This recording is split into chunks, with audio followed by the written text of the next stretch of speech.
Hello guys, ನಾನು mini ಬ್ಲಾಗ್ಗೆ ಸ್ವಾಗತ. ಎಲ್ಲರಿಗೂ ಹ್ಯಾಪಿ ನ್ಯೂ ಇಯರ್. ನಮ್ಮ ಮನೆಯಲ್ಲಿ ನಾವು ನ್ಯೂ ಇಯರ್ ಯಾವ ಥರ ಮಾಡಿದ್ವಿ, ನನ್ನ ತಂಗಿ ರೊಟ್ಟಿ ಮಾಡಿದ್ಲು, ಎಷ್ಟು ತೆಳ್ಳಗೆ ಮಾಡಿದ್ದಾಳೆ ನೋಡಿ. ಅವಳು ರೊಟ್ಟಿ ಮಾಡ್ತಾಯಿಲ್ಲ, ನಾನು ಮಟನ್ ಗ್ರೇವಿ ಮಾಡಿ ಹಾಗೆ ಮಟನ್ ಗ್ರೇವಿ ರೊಟ್ಟಿ ತಿಂದ್ಕೊಂಡ್ವಿ ಇಬ್ಬರು. ತಿಂದ್ಕೊಂಡಾದಮೇಲೆ 11:30 ಆಗಿತ್ತು. ನನ್ನ ಮಗ ಟಿ ವಿ ನೋಡ್ತಾಯಿದ್ದ, ಹಠ ಮಾಡಲಿಲ್ಲ. ಟೈಮ್ ಲೇಟ್ ಆದರೂ ಕೂಡ ಟಿ ವಿ ನೋಡ್ಕೊತ ಇದ್ದ. ಅವರು, ಅವ್ರ ಪಪ್ಪ ಮತ್ತು ನನ್ನ ತಂಗಿ ಎಲ್ಲರೂ ಟಿ ವಿನ ನೋಡ್ತಾ ಇದ್ದಾರೆ. ನಿದ್ದೆನೇ ಬಂದಿರಲಿಲ್ಲ ಅವನಿಗೂ, ನ್ಯೂ ಇಯರ್ ಇದೆ ಅಂತ. ಅದಾದಮೇಲೆ ನಾವು ಕೇಕ್ ಕಟಿಂಗ್ ಮಾಡಿದ್ವಿ. ಬನ್ನಿ ಕೇಕ್ ಕಟಿಂಗ್ ಮಾಡೋಣ. ನ್ಯೂ ಇಯರ್ ಸೆಲೆಬ್ರೇಷನ್ ಪುಟ್ಟದಾಗಿ ಮಾಡಿದ್ವಿ ನಾವು. ಅದಾದಮೇಲೆ ಕೇಕ್ ಕಟಿಂಗ್. ಕಹಿ ಏನಾದರೂ ಪ್ರತಿ ಕ್ಷಣ ಜೊತೆಯಾಗಿರು,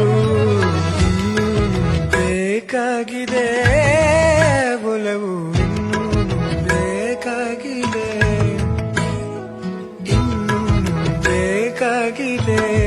ಅದಾದಮೇಲೆ ನಾವು ರೆಡಿಯಾಗಿ ಹೋಗ್ತಾ ಇದ್ವಿ. ಅವಳ ಬರ್ಡೇ ಇತ್ತು, ಹಾಗೆ ನ್ಯೂ ಇಯರ್ ಇತ್ತು. ಅಲ್ಲೇ ಸೆಲೆಬ್ರೇಷನ್ ಮಾಡೋಣ ಅಂತ ಅಲ್ಲಿ ಹೋದ್ವಿ. ನೋಡಿ, ನಾನು, ನನ್ನ ತಂಗಿ, ನನ್ನ ಮಗ ಎಲ್ಲರೂ ಹೋಗ್ತಾಯಿದ್ವಿ. ಅದು ಬೇರೆ ಸಾಯಂಕಾಲ ಆಗಿತ್ತು. ವೆದರ್ ತುಂಬ ಚೆನ್ನಾಗಿತ್ತು ಗೈಸ್. ಸಾಯಂಕಾಲನೇ ನಾವು ಹೋದ್ವಿ. ಅದಾದಮೇಲೆ ಅಕ್ಕನ ಮನೆಗೆ ರೀಚ್ ಆದ್ವಿ.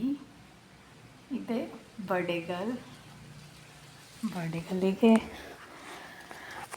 ಹ್ಯಾಪಿ ಬರ್ಡೇ ಅಂತ ಹೇಳಿಬಿಟ್ಟು ಅವಳು ನನ್ನ ಪಾಪನ ಎತ್ಕೊಂಡ್ರು. ಅದಾದಮೇಲೆ ಮಗಳಿದ್ಲು ಸಾನ್ವಿ ಅಂತ, ಅವಳು ಹಾಯ್ ಅಂತಿದ್ದಾಳೆ.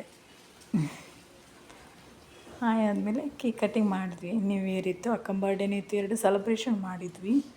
ಕ್ಯಾಂಡಲ್ ತೊಗೊಂಬಂದಿರಲಿಲ್ಲ, ಹಾಗಾಗಿ ದೊಡ್ಡ ಕ್ಯಾಂಡಲ್ನ ಹಚ್ಚಿದ್ವಿ. ಹಾಗೆ ಕೇಕ್ ಕಟಿಂಗ್ ಮಾಡಿದ್ರು. ಆವಾಗ ಮಕ್ಕಳಿದ್ರಲ್ಲ, ಎಲ್ಲರೂ ನೀವು ಬನ್ನಿ ಅಂತ ಕರ್ಕೊಂಬಿಟ್ಟು ಅವ್ರ ಜೊತೆ ಕೇಕ್ ಕಟ್ ಮಾಡಿಬಿಟ್ಟು ಆಮೇಲೆ ಅಕ್ಕನ ಗಂಡ ಅವರಿಗೆ ಕೇಕ್ ತಿನ್ನಿಸಿದ್ರು. ಅದಾದಮೇಲೆ ನಾನು, ನನ್ನ ಮಗ ಅಶೋಕ್ ಅವ್ರಿಗೆ ಹೋಗಿ ವಿಶ್ ಮಾಡಿಬಿಟ್ಟು ಕೇಕ್ನ ತಿನ್ನಿಸಿದ್ವಿ.